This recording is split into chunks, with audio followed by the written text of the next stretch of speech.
The middle-class home stood quietly at the edge of deep woods, its paint fresh, windows glowing warm against darkness.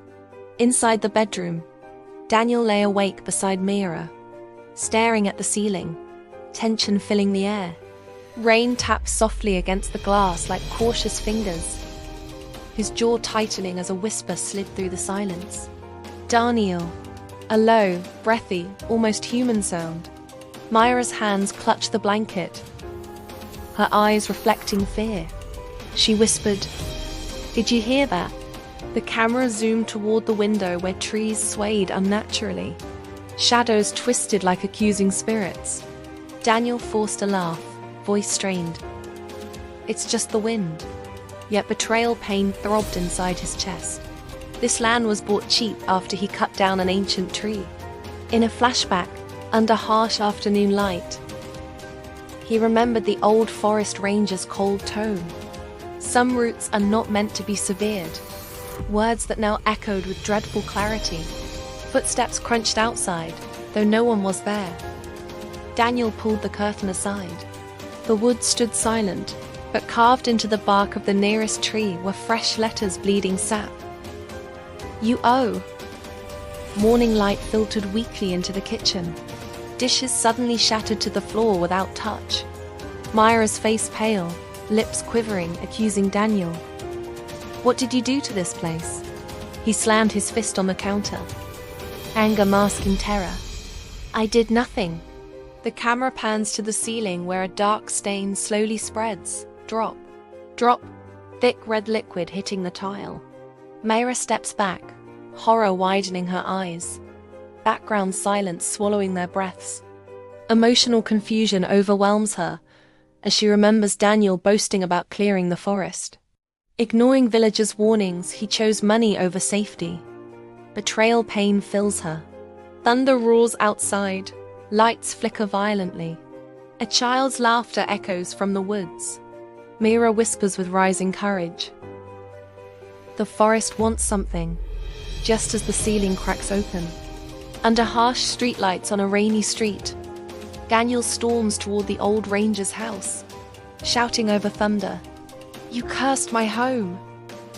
His voice cracking between fury and fear. The ranger's lined face remained calm under dim porch light, replying slowly, "You cut her resting place." In a flashback, we see a small, unmarked grave beneath that ancient tree.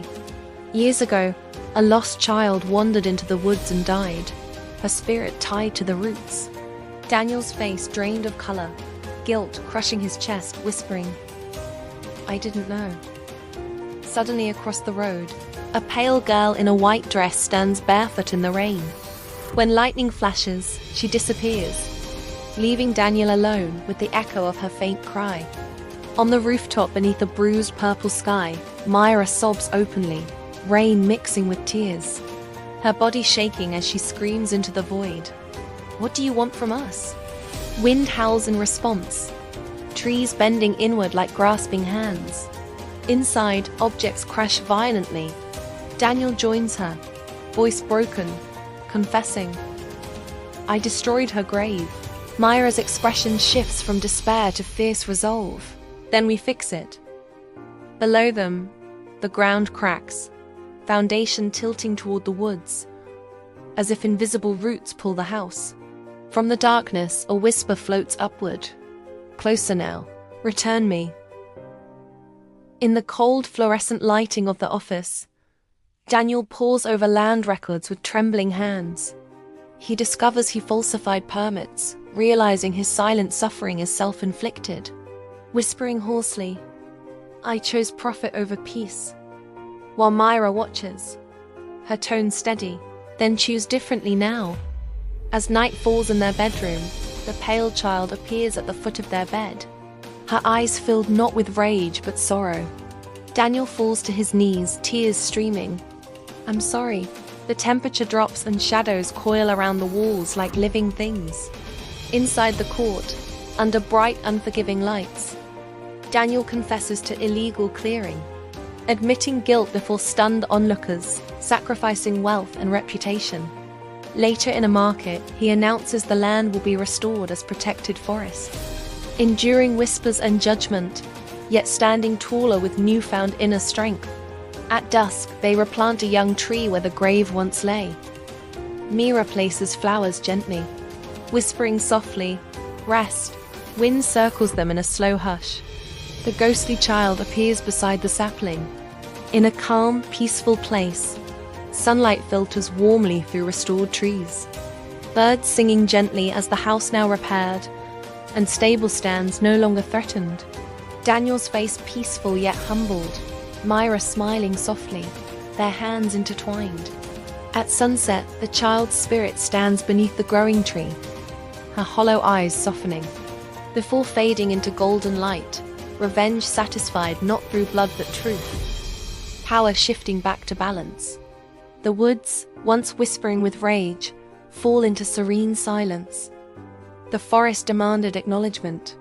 Daniel's journey from arrogance to redemption forged strength from guilt. Myra's fear transformed into fearless determination, and together they restored what was stolen, proving that true revenge can heal when courage confronts wrongdoing. As wind rustles leaves gently under cinematic golden light, their victory feels earned, empowering, and eternal.